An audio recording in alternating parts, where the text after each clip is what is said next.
આજે આપણે પ્રાણી સૃષ્ટિ એના વિશે જોવાના છે, બરાબર? એટલે વિટેકરની આપેલી લાસ્ટ સૃષ્ટિ, પાંચમી સૃષ્ટિ છે વિટેકરની, બરાબર? આગળની ચાર આપણે જોઈ લીધી, મોનેરા, પ્રોટિસ્ટા, ફૂગ અને વનસ્પતિ, બરાબર? હવે વિટેકરની લાસ્ટ એન્ડ ફાઇનલ પાંચમી સૃષ્ટિ તે એટલે કઈ? તો પ્રાણી સૃષ્ટિ.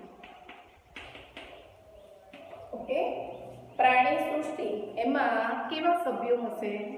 તો બધા જ પ્રાણીઓ એવા છે અથવા તો જે સજીવો એમાં છે એ કેવા? તો સુકોષો કેન્દ્રીય, સુવિકસિત કોષ કેન્દ્ર ધરાવતા સજીવો જેને પ્રાણી સૃષ્ટિમાં સ્થાન આપેલું છે.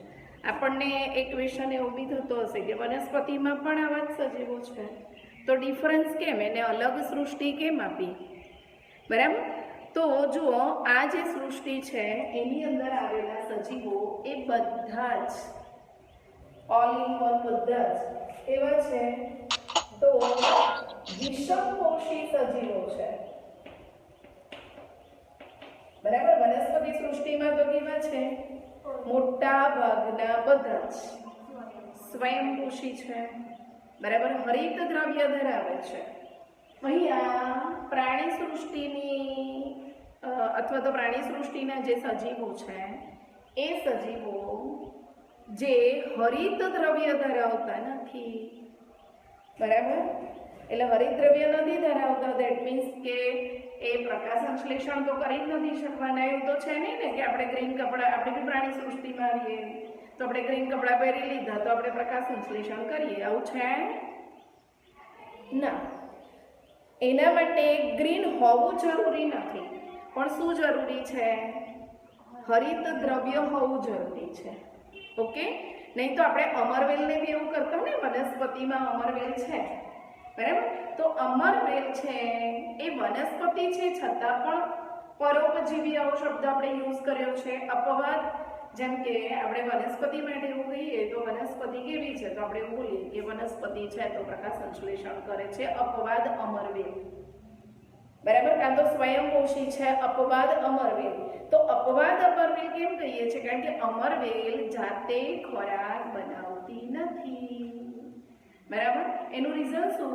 તો એની પાસે હરિતકણ નથી, ક્લિયર? એનો રંગ લીલો નથી, બરાબર? લીલો નથી એટલે આપણે લીલો કલર કરી દેવાથી કે લીલા કપડાં પહેરવાથી એ થતું નથી. એના માટે કોષની અંદર હરિતકણ નામે અંગિકા આવેલી હોવી જોઈએ, કારણ કે હરિતકણ જે છે એ જ શું કરે? તો જે કાર્બનિક ઘટકો છે કાં તો પ્રકાશ ઉર્જા, એ પ્રકાશ ઉર્જાનું રાસાયણિક ઉર્જામાં રૂપાંતર કરે છે, બરાબર? રાસાયણિક ઉર્જા એટલે તો ગ્લુકોઝ બનાવે છે વનસ્પતિ. આપણે બહુ વર્ષોથી આવું ભણી ગયા છીએ કે વનસ્પતિ સૂર્યપ્રકાશની હાજરીમાં ગ્લુકોઝ બનાવે છે, બરાબર? તો એ ગ્લુકોઝ એ કયો ફોર્મ છે? રાસાયણિક ફોર્મ. ક્યારે? પ્રકાશની હાજરીમાં. આનો અર્થ એવો થાય કે પ્રકાશના કિરણોને શોષે છે, બરાબર? અને એને કન્વર્ટ કરે છે. થઈ ગયું? પણ પ્રાણીઓ આવું કરતા નથી કરતા, તો પછી એને સ્વયંપોષી તો કહેવાશે નહીં, બરાબર? એટલે સ્વયંપોષી આપણે એને કહેતા નથી, અને વિષમપોષી કહીએ છીએ. આનો અર્થ એવો થાય કે પોષણ માટે એ જુદી જુદી પદ્ધતિને અપનાવે છે, બરાબર? તો જુદી જુદી પદ્ધતિને અપનાવે એટલે કે બીજા ઉપર આધારે. વિષમપોષીનો મતલબ શું થાય? જાતે નથી બનાવતી, આનો અર્થ એવો છે કે બીજા ઉપર એ નિર્ભર છે, બરાબર? બીજું કે પ્રાણી સૃષ્ટિની અંદર આવેલા બધા જ સભ્યો એ બહુકોષીય છે, બરાબર? આ સૃષ્ટિમાં એણે એવા સજીવોને સ્થાન આપ્યું છે કે જે એક કરતા વધારે કોષનું એનું બંધારણ હોય, બરાબર? અને એટલા માટે આપણે એને બહુકોષીય કહીએ છીએ. બીજો ડિફરન્સ વનસ્પતિ કરતા કેવો છે? તો આપણે એવું જોયું કે વનસ્પતિ કોષ છે તો કોષ સ્તરની આજુબાજુ કોષ દિવાલ ધરાવે છે, બરાબર? અહીંયા કોષ દિવાલ છે જ નહીં. આનો અર્થ એવો થયો કે અહીંયા સજીવો કેવા છે? કોષ દિવાલ વિહીન છે, જેને કોષ દિવાલ હોતી નથી. આ પ્રાણી સૃષ્ટિની એક વિશિષ્ટતા છે. કાં તો એવું કહી શકાય કે વનસ્પતિ સૃષ્ટિ અને પ્રાણી સૃષ્ટિને જે અલગ પાડે છે આ એક ડિફરન્સ રહેલો છે. બરાબર, ખ્યાલ આવી ગયો? હવે આપણે વનસ્પતિ અને પ્રાણી સૃષ્ટિનો જો ડિફરન્સ જોઈએ છીએ તો પહેલાં તો મેં તમને કીધું કે સ્વયંપોષી નથી અથવા તો વિષમપોષી છે. વનસ્પતિ સ્વયંપોષી છે એવું કીધું.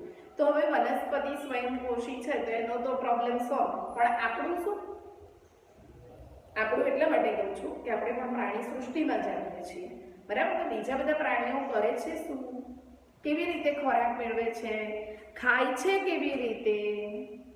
તો એના ખાવા માટે અથવા તો એનો યુઝ જે કરે છે એના માટે એ પાચન તંત્ર ધરાવે છે અને અંતઃગ્રહણ કરે છે. આપણે ખાઈએ છીએ તો ખોરાક આપણે આપણા અન્ન માર્ગમાં મૂકીએ છીએ. બરાબર, એટલે આને ગ્રહણ કરવું કહેવાય. પણ કેવું? તો કે અંતઃગ્રહણ. એના માટે અંતઃસ્થ ગુહા આવેલી છે, એક પોલાણ આવેલું છે. બરાબર, જેની અંદર પાચનની પ્રક્રિયા થાય. પાચનની પ્રક્રિયાનો અર્થ શું થાય? તો કોઈ પણ જટિલ ઘટકો છે એને સરળમાં રૂપાંતર કરે.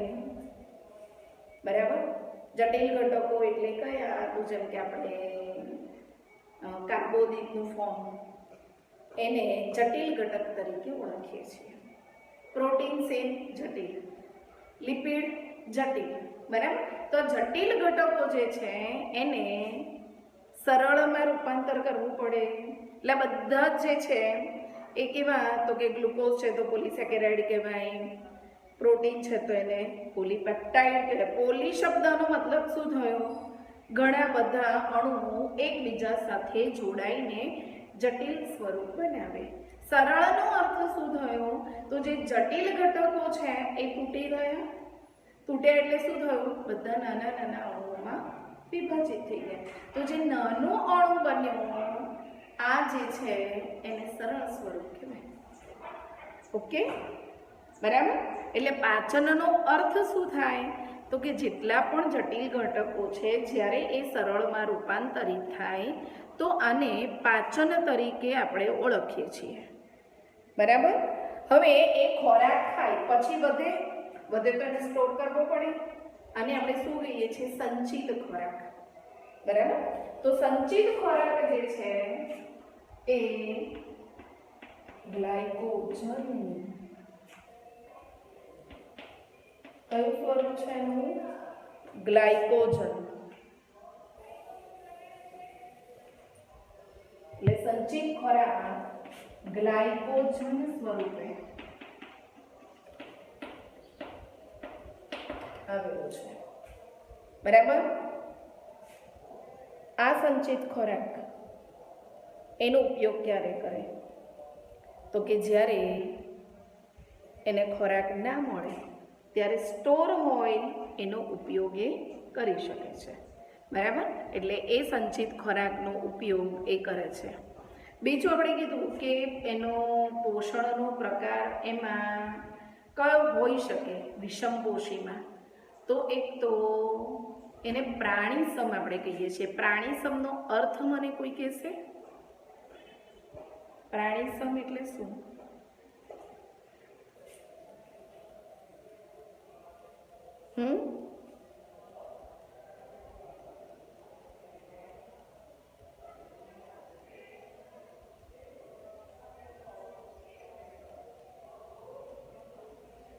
પ્રાણીસમનો અર્થ એવો થાય, હા, એટલે પોષણનો જ પ્રકાર છે.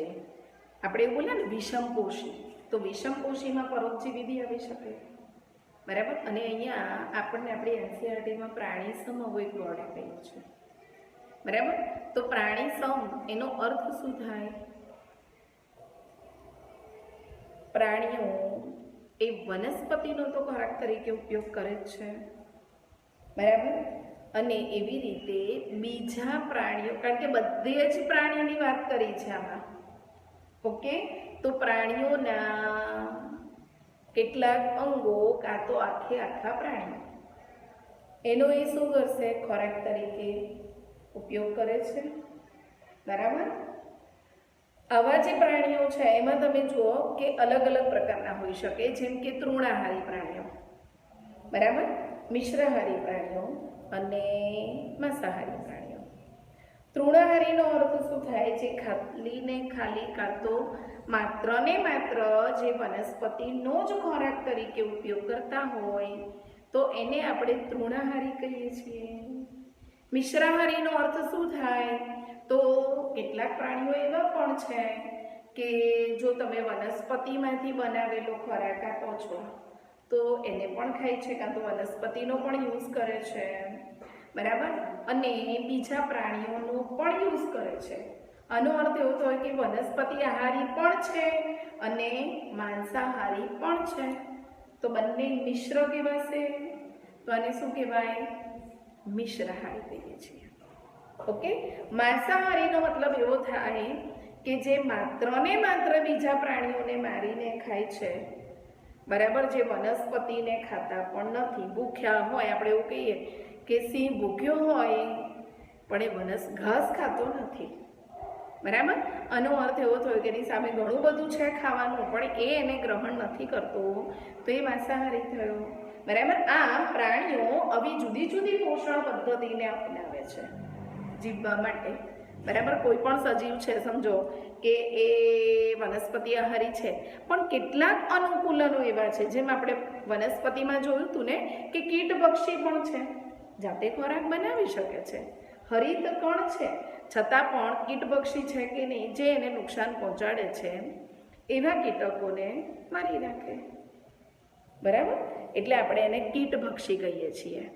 ક્લિયર? તો આવી બધી પદ્ધતિઓ દ્વારા સજીવો શું કરે તો કે ચોક્કસ વૃદ્ધિની જે પ્રક્રિયા છે એને અનુસરે છે. એટલે શું? તો કે જો ખોરાક ખાય છે તો એની વૃદ્ધિ થાય છે, બરાબર. એટલે વૃદ્ધિનો અર્થ એક્ઝેક્ટલી શું છે? આપણે વૃદ્ધિનું લક્ષણ જે સજીવોનું છે એ આપણે ફર્સ્ટ ચેપ્ટરમાં શીખી ગયા છીએ. ખોરાક ખાવાથી વૃદ્ધિ થાય છે, આવું તો નોર્મલી પણ આપણે બોલતા હોઈએ છીએ. કોઈ આમ દુબળું પાતળું હોય તો આપણે શું કહીએ? ખાઓ, બરાબર, એવું કહીએ છીએ. ખાતા નથી, ભૂખ્યા રહો છો, આવું આપણે કહેતા હોઈએ. તો આનો મતલબ એવો થયો કે એનો ગ્રોથ બરાબર નથી, એને એક્સેસ એનર્જીની જરૂર છે, તો ક્યાંથી મળે? ખોરાકમાંથી મળે. એ ખોરાક ખાય છે તો એને શક્તિ મળે છે, આવું થયું કે નહીં, બરાબર. અને એ શક્તિ હોય તો એની યોગ્ય વૃદ્ધિ થઈ શકે. કેટલાક લોકો કાં તો પ્રાણીઓ એને જો બરાબર ખોરાક ના મળે તો આપણને બહારથી હડકા દેખાઈ ગયા હોય એવું લાગે, બરાબર. આનો અર્થ એવો થયો કે એને પોષણ બરાબર નથી મળતું, બરાબર. હ્યુમનમાં આપણે જો કહીએ ને તો એવું કહી શકાય કુપોષણ, બરાબર. એટલે બરાબર એને પોષણ મળતું નથી, એના કારણે એની યોગ્ય વૃદ્ધિ થઈ શકી નથી. એટલે ખોરાકનો ઉપયોગ કરે છે, કેટલીક વાર સ્ટોર ખોરાકનો ઉપયોગ કરે છે, સંચિત ખોરાકનો ઉપયોગ કરે છે અને વૃદ્ધિની જે ચોક્કસ પ્રક્રિયા છે આને અનુસરે છે. ક્લિયર? અને ચોક્કસ આકાર મેળવે, ચોક્કસ કદ મેળવે અને ત્યારે ચોક્કસ કદ અને આકાર ઉંમરની સાથે વધે છે, બરાબર. અથવા તો ચોક્કસ આકાર અને કદ મળે છે, એની સાથે સાથે એની ઉંમર પણ વધે છે. તો એ જ્યારે કદ અને આકાર વધે છે આનો અર્થ એવો થયો કે પુખ્તતાએ પહોંચે છે, પુખ્ત અવસ્થાએ,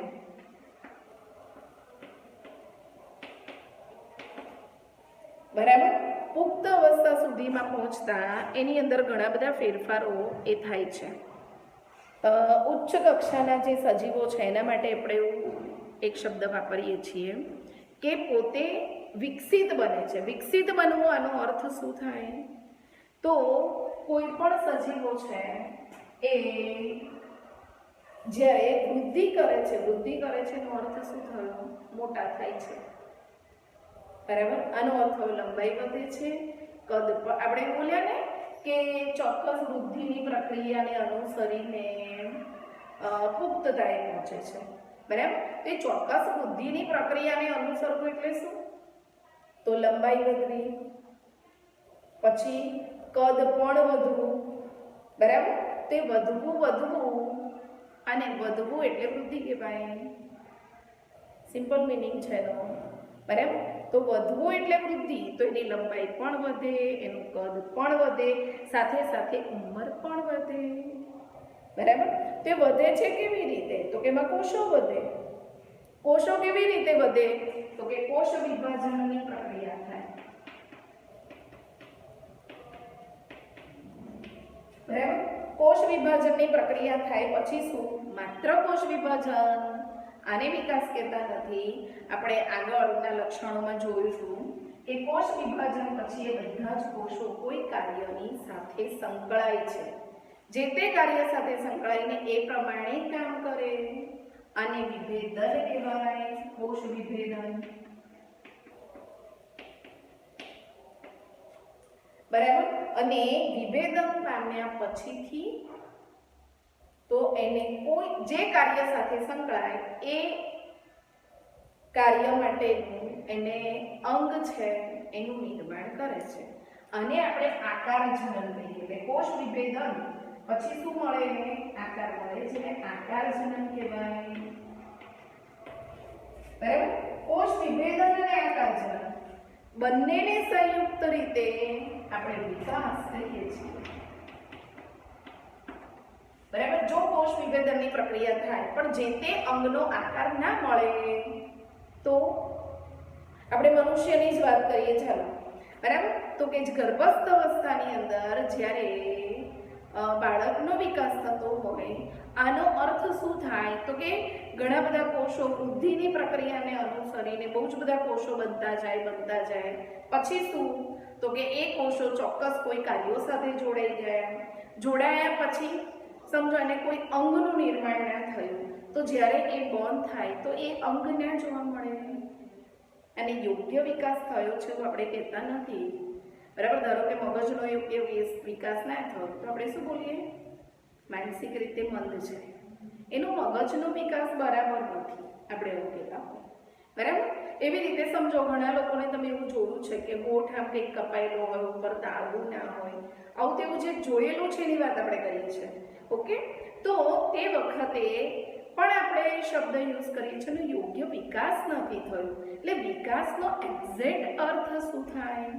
તો કે કોષ વિભેદન, ધેટ મીન્સ ચોક્કસ કાર્ય સાથે કોષોનું જોડાણ. બરાબર. અને એના માટે એને કાર્યાત્મક ફેરફાર કરવો પડે. તો કોષો કાર્યાત્મક ફેરફાર કરે છે અને પછીથી આકારનું નિર્માણ કરે છે જે તે અંગના. ઓકે. એટલે કોષ વિભેદન પ્લસ આકાર જનન એને સંયુક્ત રીતે આપણે શું કહીશું? વિકાસ. સમજણ પડી? બરાબર. એટલે આપણે એવું કીધું કે આ પ્રક્રિયાને અનુસરીને ચોક્કસ કદ નિર્માણ કરે છે, ચોક્કસ લંબાઈ નિર્માણ કરે છે, પુખ્ત અવસ્થાએ પહોંચે છે અને એવું પણ કહી શકાય કે ઉચ્ચ કક્ષાના સજીવો બને છે. બરાબર. ઉચ્ચ સ્વરૂપ જો એમને મેળવવું છે તો એના માટે એમને વિકસિત થવું જરૂરી છે. બરાબર. બીજું આપણે સજીવો માટેના લક્ષણોમાં એવું શીખ્યા હતા કે સજીવો એ સંવેદનશીલ છે. બરાબર. સંવેદનાને અનુભવે છે. તો એ જે સંવેદનાત્મક ક્રિયાવિધિ છે એ દર્શાવે છે. બરાબર. ચેતાકીય ક્રિયાવિધિ દર્શાવે છે. સભાનતા આવું લક્ષણ આપણું છે. બરાબર. આનો અર્થ શું થયો કે ધારો કે આપણને કોઈક બોલાવે પણ છે, તરત જ આપણે એની સામે જોઈએ છીએ. બરાબર. કદાચ આપણને બોલાવતા નથી, પાછળથી આમ ઊભા છે ને આપણને કોઈ કડકે છે તો તરત આપણને ખબર પડી કે ના પડી? બરાબર. તો એ કેવી રીતે ખબર પડી? તો કે ચેતાકીય સંદેશાઓ દ્વારા. બરાબર. એટલે આપણું જે ચેતાતંત્ર છે, ચેતા ચાલક ક્રિયાવિધિ દર્શાવે છે એવું કહેવાય. રિસ્પોન્સ આપે છે સજીવોનું બોડી, પ્રાણીઓનું બોડી, બરાબર, તો એ ચેતાચાલક ક્રિયાવિધિ કહેવામાં આવે. ખ્યાલ આવી ગયો? બરાબર. એમાં તો આપણને ખબર છે કે પ્રાણીઓ એટલે કેવા, તો વનસ્પતિ અને પ્રાણીનો જો ડિફરન્સ જ આપણે જોઈએ છે તો વનસ્પતિ છે એ હલનચલન કરે છે પણ પ્રચલન કરે છે ના. પ્રચલનનો મતલબ શું? એક જગ્યાએથી બીજી જગ્યાએ જવું, સ્થળાંતરણ કરવું, બરાબર. તો મોટા ભાગના સજીવો જે છે એ પ્રચલન કરે છે, બરાબર. આપણે એવું બોલીએ છીએ વનસ્પતિ હલનચલન કરે છે, બરાબર, પ્રચલન કરતી નથી. કાં તો સજીવના લક્ષણમાં જો આપણે બોલવું હોય તો આપણે એવું બોલીએ છીએ કે સજીવ હલનચલન અને પ્રચલન કરે છે, અપવાદ વનસ્પતિ. આનો મતલબ શું થયો? વનસ્પતિ પ્રચલન નથી કરતું, હલનચલન કરે. અને મોટાભાગના પ્રાણીઓ પણ જે છે એ કેવા હોય છે? તો કે પ્રચલન કરવા માટે સક્ષમ, બરાબર. પ્રચલન માટે કેવા છે? બધા મોટાભાગના સજીવો સક્ષમ છે. આનો અર્થ એવો થાય કે પ્રાણીઓ એ પ્રચલન કરી શકે, એક જગ્યાએથી બીજી જગ્યાએ જઈ શકે છે, બરાબર. લિંગી પ્રજનન માટે જો આપણે વાત કરીએ તો એમાં નર અને માદા આવા બે દેહ જો ધરાવે છે તો એવા સજીવને, આનો અર્થ એવો થયો કે નર પ્રજનન અંગ અને માદા પ્રજનન અંગ અલગ અલગ દેહમાં છે, બરાબર. તો નર પ્રજનન અંગ ધરાવતા હોય આને નર પ્રાણી કહેવાય,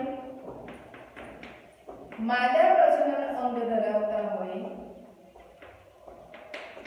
અને શું કહેવામાં આવે? માદા પ્રાણી, બરાબર.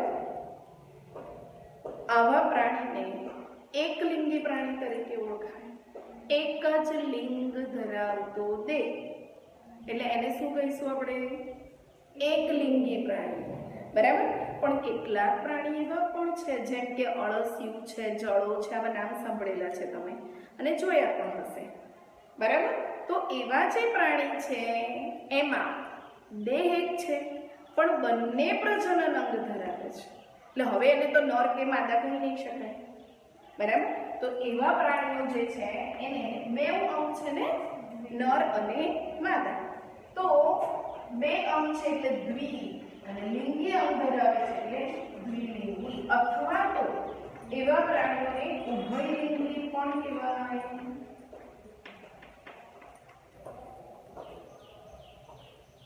બરાબર. એટલે આ પ્રમાણે જે પ્રાણીઓ છે એ કેવા છે?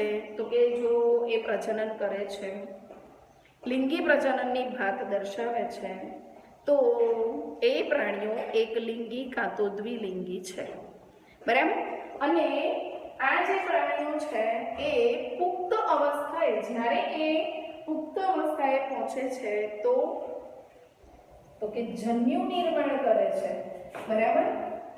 લિંગી પ્રજનન માટે જન્યુ નિર્માણ કરે એટલે જન્યુઓનું જોડાણ થાય, નરજન્યુ અને માદાજન્યુ, બરાબર. નરજન્યુ અને માદાજન્યુને ઓળખવું હોય તો કેવી રીતે ઓળખી શકાય? તો કે નરજન્યુ જે છે એ ચલિત હોય અને નાના હોય, બરાબર. જ્યારે માદાજન્યુ છે અચલિત હોય, મોટા હોય, બરાબર. બંને જન્યુઓનું જોડાણ, આ પ્રક્રિયાને આપણે ફલન કહીએ છીએ, બરાબર. ફલન થાય પછી અથવા ફલન કોનું થાય? તો આપણે એવું કહીએ કે નર જન્યુ છે માદા, બે જન્યુઓનું જોડાણ એટલે ક્યાં જોડાણ? તો કે નર જન્યુ માદા જન્યુ સુધી જાય અને માદા જન્યુમાં પોતાનું કોષ કેન્દ્ર છે એને ભેળવી દે છે, બરાબર. એટલે બે જન્યુઓ જોડાઈ ગયા એવું કહેવાશે, જોડાયા. આ પ્રક્રિયાને ફલન કહેવાય, બરાબર.